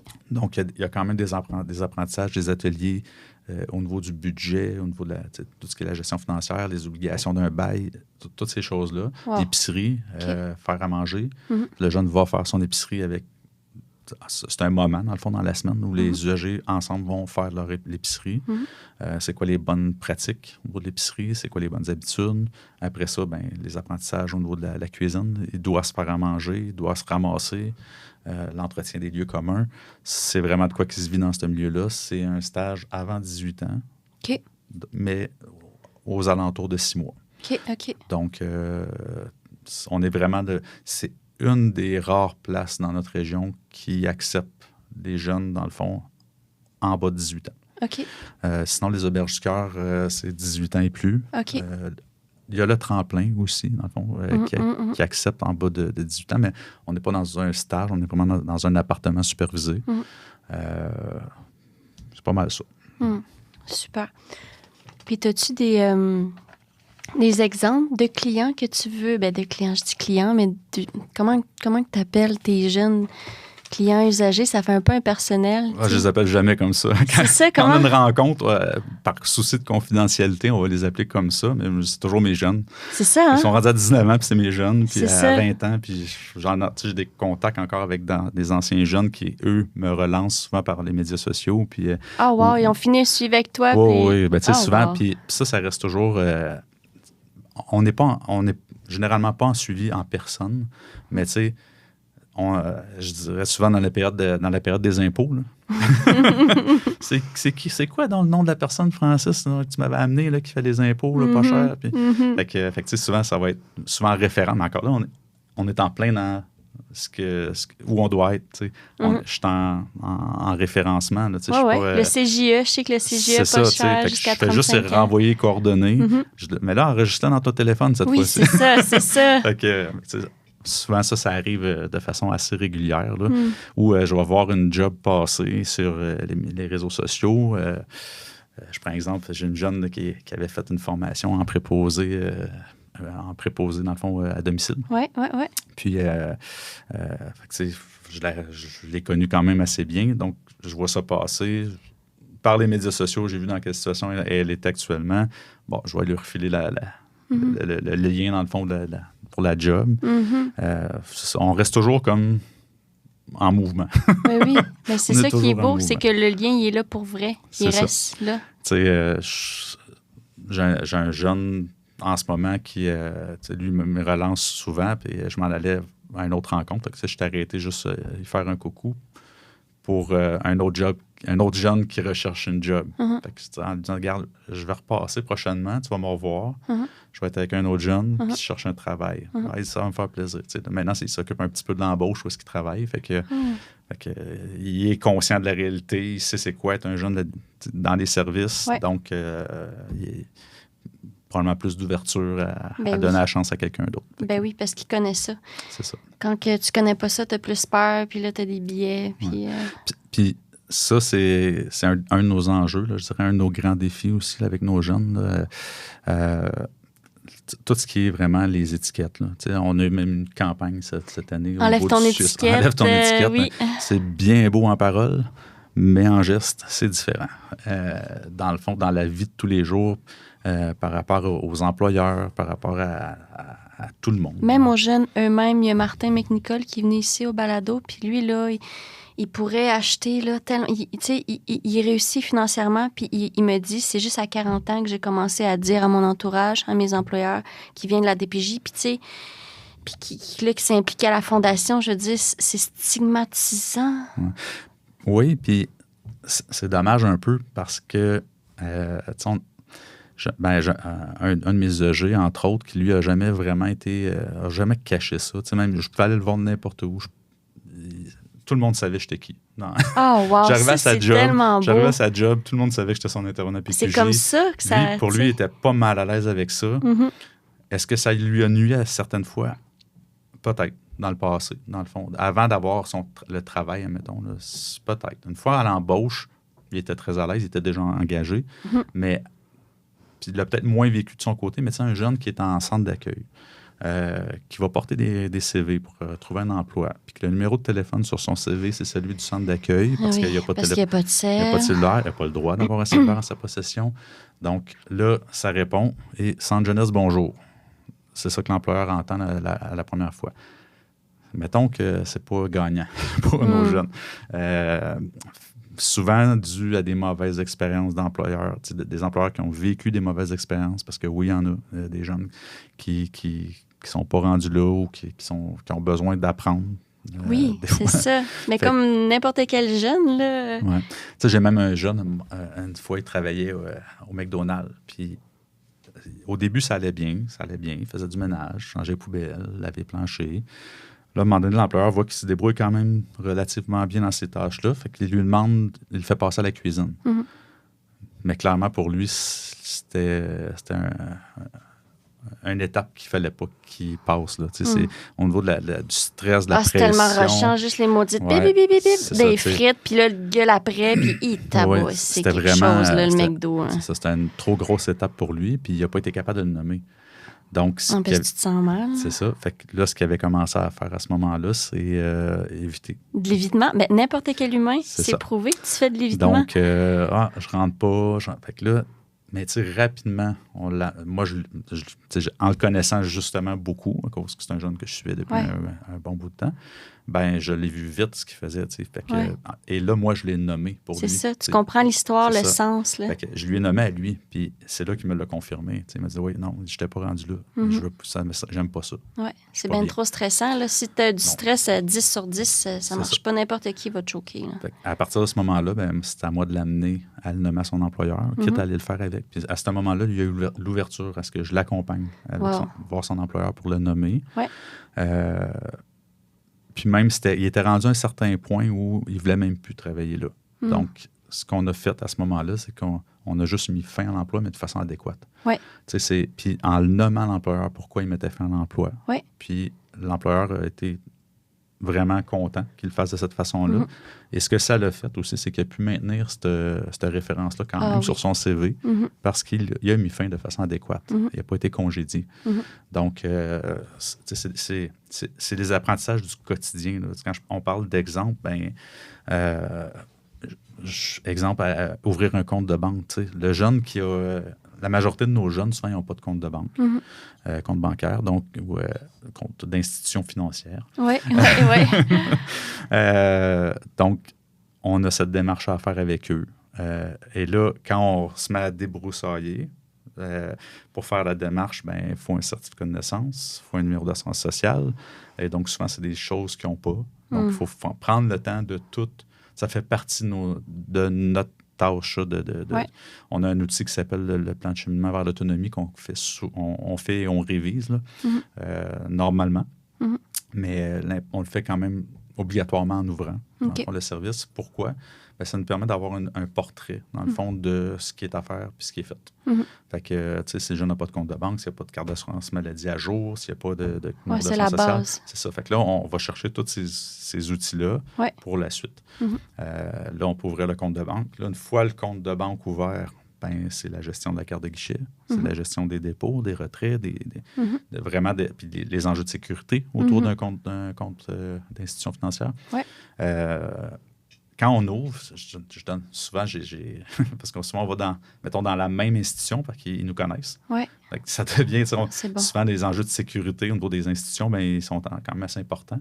Donc, quand ils nous connaissent notre rôle aussi, ça devient plus facile aussi. Des fois, il y a des petits croches qu'on peut faire au niveau des identifications, au niveau des pièces à fournir. Donc, le commis, le gérant de caisse, la personne qui présente, fait l'ouverture, va garrocher de l'information là, à nos jeunes. Tu vois le jeune sur la chaise à côté, puis il n'est pas là. Ça rentre, mais il ne retient rien. Là. Il retient juste la première minute, puis il faut que tu y mettes des images. Là, parce que... Puis là, c'est mon rôle de dire à cette personne-là, tu regardes, inquiète-toi pas, là, on va tout reprendre ça après, dans les prochaines semaines, une étape à la fois. On va tout les reprendre parce que le but, c'est que ça devienne de l'acquis, pas juste du garochage. Du garochage. Fait que, ça, c'est un autre enjeu. Quand on arrive plus dans le 18 ans, je ne sais pas si tu as déjà fait ça, toi, une demande d'aide sociale? Ouais.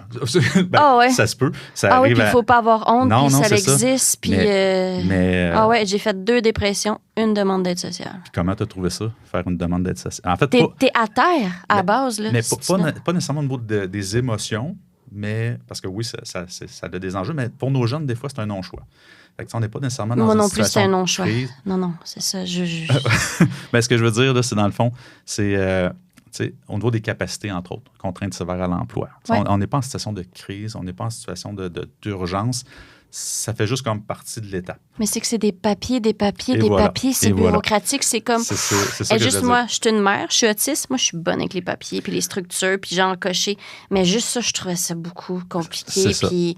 Le commun des mortels n'est pas capable de faire une demande d'aide sociale seul. C'est sûr et certain.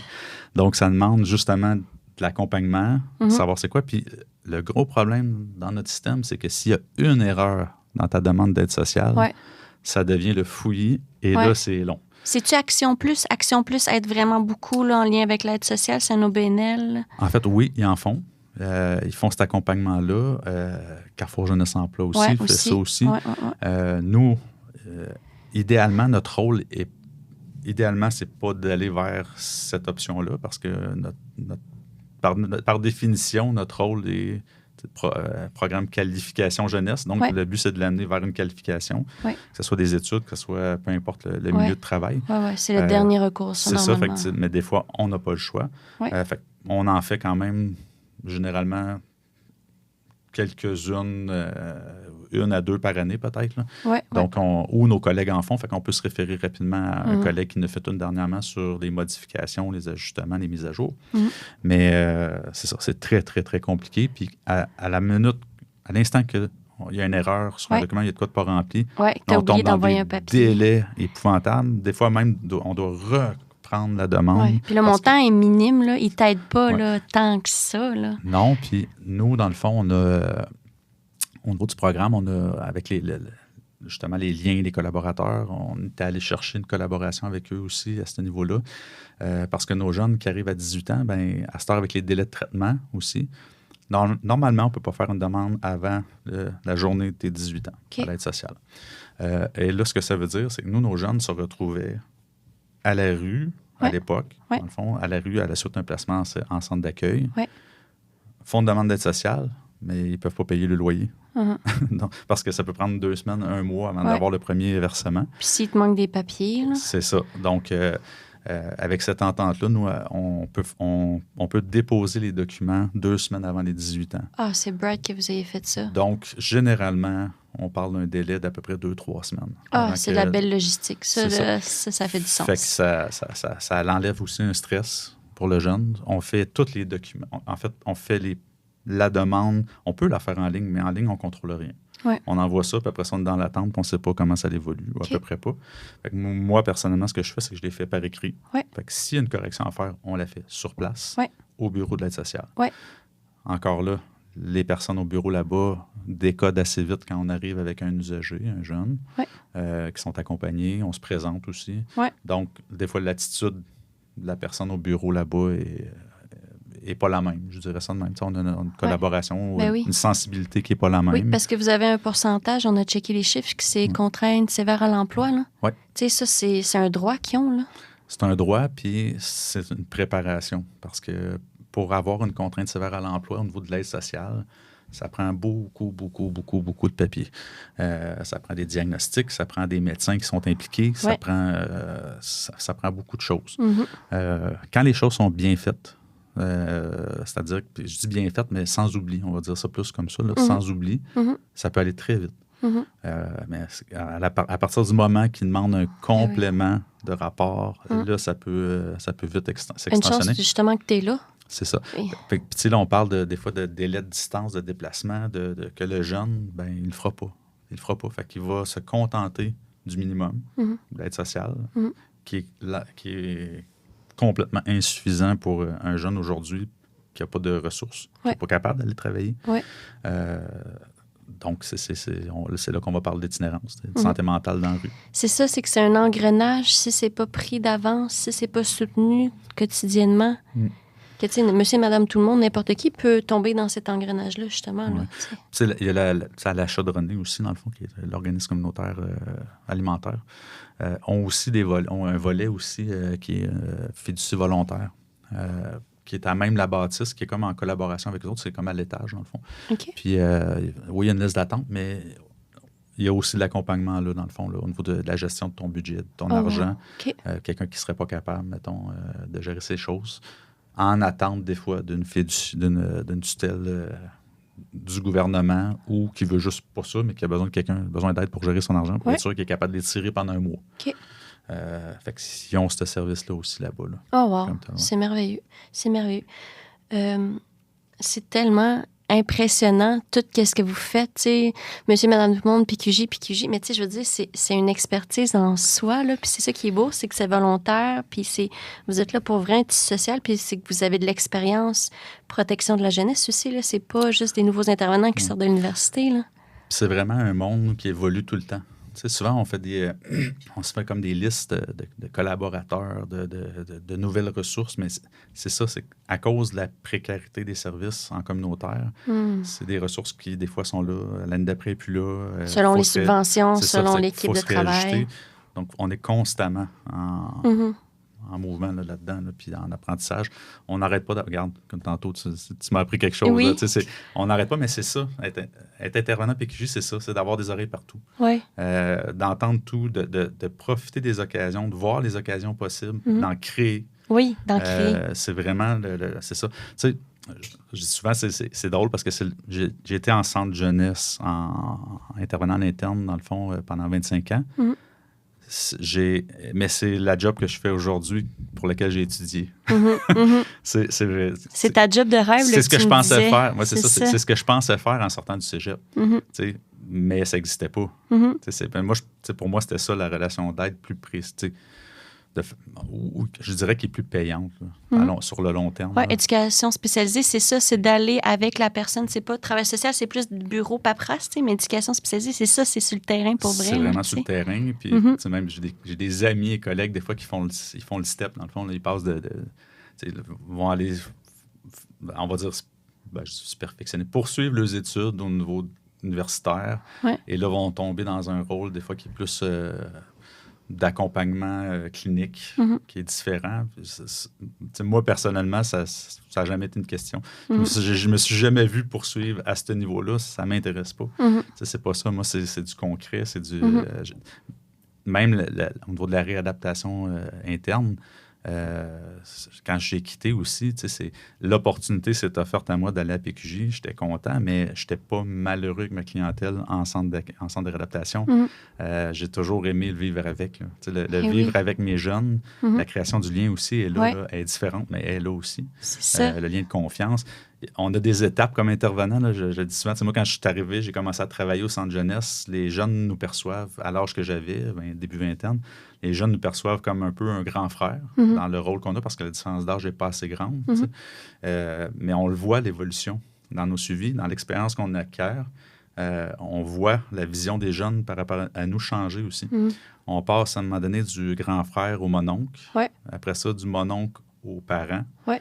Puis à la fin, on m'appelait Papy. Oui, parce que ton casting, il change aussi, puis ton expérience. Pas Papy parce que j'ai de l'air vieux, parce que j'étais un des plus vieux sur le site à l'époque. Puis au niveau de l'expérience, au niveau de la référence, c'était des jeunes référés, les intervenants venaient se référer à moi, les nouveaux intervenants. Donc, le rôle est différent, puis la vision du jeune sur nous était différente aussi. Donc, c'est ça. Hey, c'est merveilleux. Hey, on a tout fait le tour de notre... C'est sûr, il me semble. Hey, non, mais... Hey, ça fait 1h30. Moi, je pourrais faire ça pendant des heures. Mais oui, on a... Je m'attendais pas à ça. Non, mais pour vrai, c'était pas si stressant que ça. Hein? Après ça, le naturel... Non, ça passe là. Oui? T'as-tu d'autres choses que tu voudrais rajouter que tu penses qu'on n'a pas? Mais à date, là, pour vrai, là, moi, ça me fait chaud au cœur d'avoir pu avoir le privilège de faire cette entrevue-là avec toi. Je pense que ça va vraiment aider les citoyens et les futurs travailleurs, tout le monde, de savoir c'est quoi ce programme-là. Puis qui peuvent aussi contribuer. N'importe qui aide un organisme là, ou qui parle de qu'est-ce qu'ils ont entendu ici au balado, ça l'aide, veut pas ces jeunes-là. Oui, puis ça l'amène moi, je suis content.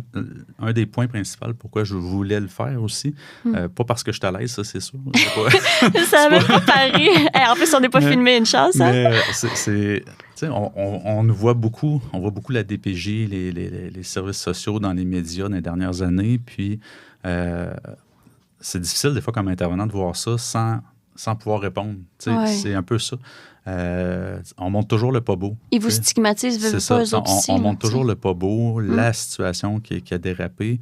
Ouais. Des situations qui dérapent, il y en a dans tous les domaines. Dans tous les domaines. Donc, sauf que ça paraît toujours pire quand c'est dans les services sociaux. Ouais. Ça touche plus, c'est vrai, c'est normal aussi. C'est des grosses situations qui sortent. Mais que les gens n'oublient pas qu'il y en a des belles situations aussi. Ouais. Puis il y en a des belles réussites. Ouais. Puis je prends exemple un des jeunes dont je parlais plus tôt, qui était à l'aise, lui, de dire justement qu'il a passé par les services. On l'a souvent eu, cette discussion-là, ensemble, parce que lui, il se permettait de recadrer du monde qui chialait sur la DPJ. Oh, wow!